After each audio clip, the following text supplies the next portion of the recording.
film. This camera doesn't need film. How do you know? Okay. Digital. Today, Daled of the rest.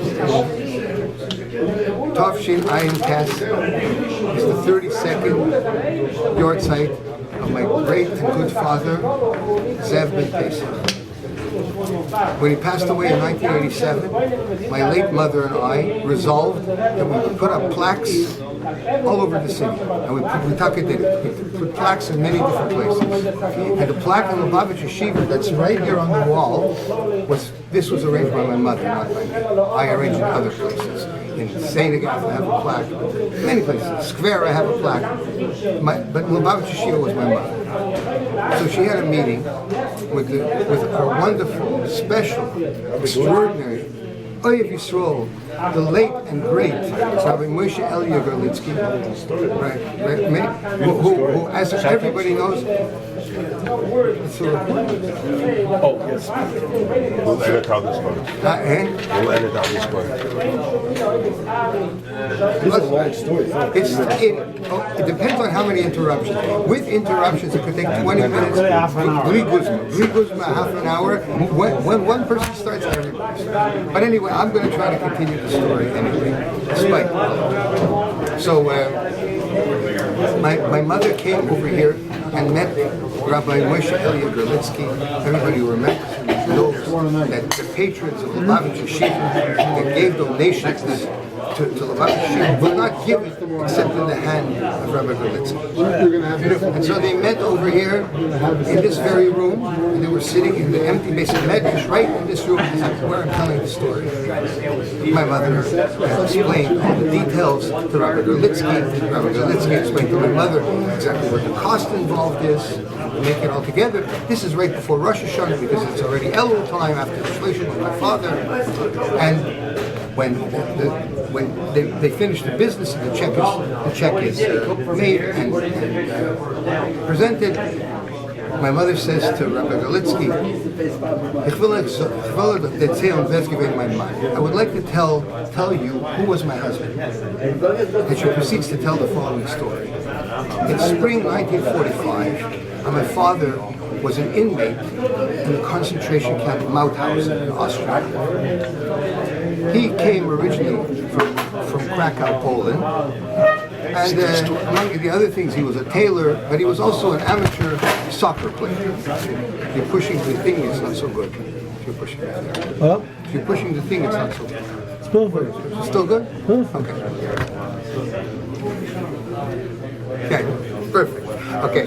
No, okay. He's an amateur soccer player. And a fellow team player, an acquaintance of his, comes to him and says, in those days, I have to explain it, in those days they no longer get, because it was late in the war, they no longer put on tattoos with a number on somebody's arm. Rather, everybody had a bracelet. And with that bracelet, you could get your daily rations. What were the rations that they had? Shimmeled bread crust, moldy bread crust, and potato peels. They had raw potato peels, and also they would, from time to time, would have a soup that was made with turnips, but not turnips that you feed to humans, turnips that you feed to livestock. And that was their daily rations. And this fellow came to him, Mr. Seidman, he came to him and said, Zev, I lost my bracelet, and without my bracelet, I cannot have my daily rations.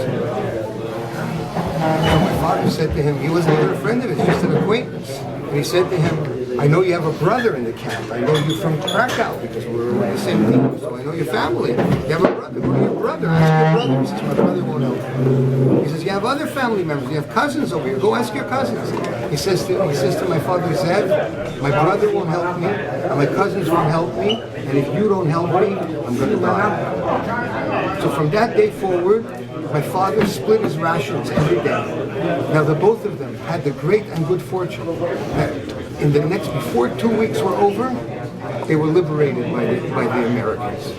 So both of them survived. Because in any amount of time, the amount of rations they got was not enough for one person to live, never mind to be shared between two people.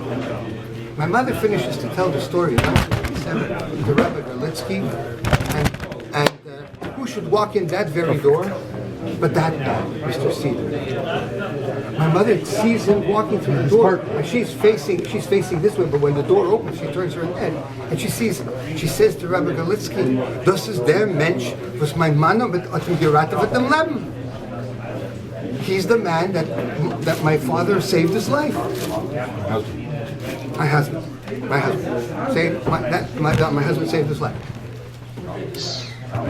Rabbi Gerlitsky is astonished when he comes over and he gives him the envelope. I guess he came to give him a nedava because it's just before Rosh Hashanah, so he's giving him tzedakah for that he gives yearly for Lubavitch Yeshiva. It's that, I don't know exactly. And he says to him, "You can't do mine. You knew her husband." He says, "Yeah, give an entire mensch, I find a yid. He's a precious person, a beautiful man, a wonderful Jew." My mother becomes red in the face. She becomes angry. She says, "Zog dem emes. Hat euch nicht gerettet mit dem Leben? Tell the truth. Did he not save your life?" He's moida ala emes. He saved his life. A person could live 70 or 80 years in this world, and they know that the purpose of living maybe only one thing, to fulfill one mitzvah.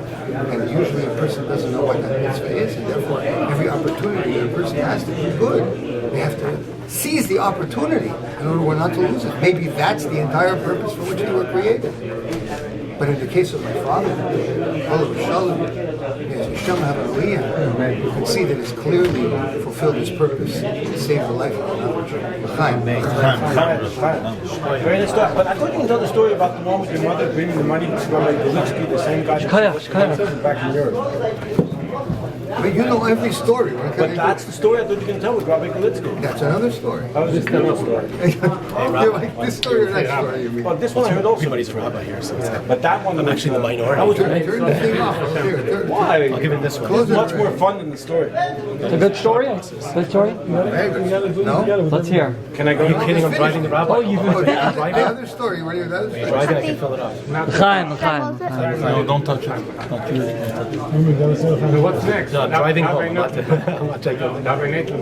That story. I have like 6 happened pages in this left of room. Kedoshim, so wait for the next In time. this room, the story happened. It said that door opened up. Where do you think it was? I know, but I've done like about more than a third. he walks in at the end of the story 45 years later. 45? I'll think about a week. 42 years later. Do one for 1987. The story happens in 1987, and she's telling the story how he saved his life in life. This The story story's happens live. after the story about the chef. She met like back home. Way What, for another Masechta? Happened a long time. 6 pages for My another mother was like Masechta? 20 years old. Finish this in March. My mother was. So which other 18 years old. Masechta do you have ready? My mother was 18. I realized once you started, then I said the date like 6 pages. 6 pages left in the story.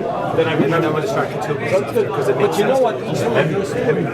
You could go almost the same way. I know it grows. You let time and The story gets better and better every time. Did Tanis Rosh Hashanah. He says, if anybody heard it already, don't worry, you have to.